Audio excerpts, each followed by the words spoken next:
ప్రభుత్వ స్థలాల్లో double bedroom ఇండ్ల నిర్మాణాలను చేపట్టినప్పటికీ లబ్ధిదారులకు ఇంకా అందజేయలేదని పేర్కొన్నారు లబ్ధిదారులు. గత ప్రభుత్వం రాష్ట్ర వ్యాప్తంగా కొన్ని గ్రామాల్లోని ప్రభుత్వ స్థలాల్లో డబుల్ బెడ్రూమ్ ఇల్లు కట్టుట ప్రారంభించింది. కానీ చాలా చోట్ల పిల్లర్ల స్థాయిలో, బేస్మెంట్ స్థాయిలో మరియు కొన్ని పూర్తి కాబడి ఉన్నాయి. నిర్మాణం పూర్తి కాబడిన ఇల్లు కూడా అర్హత గల పేదవారికి అలైన్మెంట్ చేయనందువల్ల ఆ ఇంట్లోకి కిటికీలు, ఇతర సామాన్లు దొంగలించబడుతున్నాయి. అందులో సర్కారు తుమ్మలతో నిండిపోయి సంఘ వ్యతిరేక కార్యకలాపాలకు నిలయాలుగా మారుతున్నాయి. అలాగే వివిధ దశలలో ఉన్న నిర్మాణము ఆయా కాంట్రాక్టర్ వెళ్లిపోయినందున నిర్మాణ సామాగ్రి దొంగలించబడుతోంది. కావున ప్రస్తుతం ఉన్న ప్రభుత్వం ఇంటి నిర్మాణం కొరకు 5 లక్షలు ఇస్తామని హామీ ఇచ్చినందున గత ప్రభుత్వం నిర్మించినవి కూడా ప్రజల పనులతో నిర్మించినవే కాబట్టి ముందుగా ఇంటి స్థలము లేని ఆయా గ్రామాలలో ఉన్న పేదలకు ఆ స్థలాలలో నిర్మితమైన ఇండ్లను ముందుగా అలౌట్ చేసి గతంలో ఆ ఇళ్ల నిర్మాణానికి పెట్టిన డబ్బు పోను మిగతా డబ్బు ప్రభుత్వం ఇచ్చినచో కొంత డబ్బు కలుపుకొని ఆ పేదవాళ్లు పూర్తి చేసుకుంటారు. దీనివల్ల గతంలో ప్రభుత్వం ఖర్చు చేసిన డబ్బుతో పాటు ఈ ప్రభుత్వానికి కూడా కొంత డబ్బు మిగిలే అవకాశం ఉంటుంది. ఇంటి స్థలం ఉన్నవారికి ఈ ప్రభుత్వం ఇస్తామని చెప్పిన నియోజకవర్గానికి 3,500 ఇండ్లకు బదులు ఎక్కువ పేదలకు ఇవ్వవచ్చు అని పేర్కొన్నారు.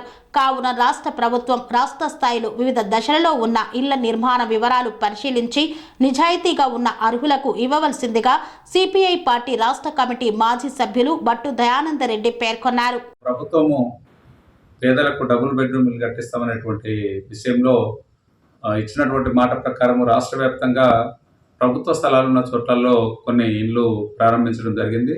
కానీ మధ్యంతరంగానే కొన్ని బేస్మెంట్ స్థాయిలో, కొన్ని పిల్లల స్థాయిలో, కొన్ని స్లాబ్ స్థాయిలో ఆగిపోయినాయి. తర్వాత కొన్ని పూర్తయినటువంటి ఇళ్ళు కూడా ఉన్నాయి.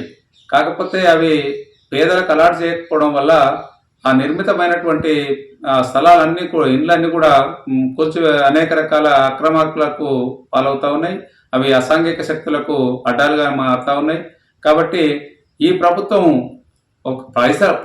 ఏదైనప్పటికీ నిర్మించినటువంటి ఇల్లు పేదల డబ్బులతోనే. కాబట్టి ఈ ప్రభుత్వం ఆ గతంలో నిర్మితమైనటువంటి ఇళ్లను ఏ స్టేజ్లో ఉన్నాయో ఆ స్టేజ్లోనే ప్రస్తుతము ఇల్లు స్థలాలు లేనటువంటి పేదవాళ్లకు ఆ ఇళ్లను ఆ స్థితిలోనే అప్పచెప్పినట్టుంటే ఆ స్థితి వరకు, అంటే ఏ స్థాయి వరకు అయితే కన్స్ట్రక్షన్ నిర్మాణం చేయబడినాయో ఆ నిర్మాణం చేయబడిన వారికి పోను డబ్బు, మిగతా డబ్బును ప్రస్తుతం పేదవాళ్లను అలర్ట్ చేసి పేదవాళ్ళకి ఇచ్చినట్టుంటే వాళ్ళు మిగతా డబ్బు మనం ప్రభుత్వం ఇస్తే కొంత కలుపుకొని వాళ్ళు ఇల్లు నిర్మించుకునేటువంటి అవకాశం ఉంది.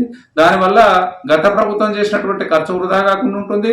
అలాగే ఈ ప్రభుత్వానికి కూడా అనేక మంది పేదలకు ఇల్లు సమకూర్చినటువంటి పేరు వస్తుంది. కాబట్టి తప్పనిసరిగా ఈ రాష్ట్ర ప్రభుత్వము పంతాలో పోకుండా గత ప్రభుత్వం నిర్మించినటువంటి అసంపూర్తి డబుల్ బెడ్రూమ్ ఇళ్లను వెంటనే ఇంటి స్థలాలు లేనటువంటి పేదవాళ్లకు ఆయా గ్రామాలలో అలాట్ చేయాలని చెప్పని, అలాగే మరి ఈ ప్రభుత్వం కూడా నియోజకవర్గానికి 3,500 ఇండ్లు ఇస్తామని అన్నారు.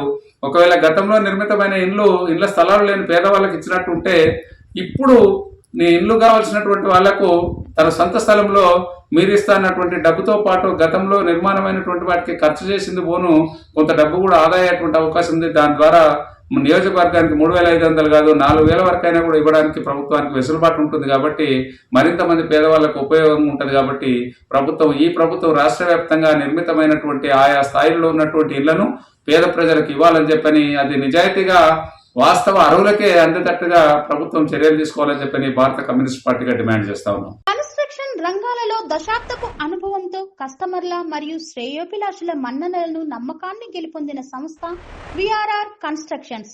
నాణ్యతకు, నమ్మకానికి మారుపేరు VRR constructions. Independent houses, apartments, villas అన్ని రకాల హంగులతో అలరించే అద్భుతమైన వెంచర్స్ తో పాటు అందరికీ అందుబాటు ధరలో సొంత ఇంటి కలను సాకారం చేసే నమ్మకమైన సంస్థ VRR constructions. Please visit VRR constructions, వరటెక్స్ plaza near Radhika theatre, ECL X Road, Hyderabad. Call to 910088555512, 9100885559.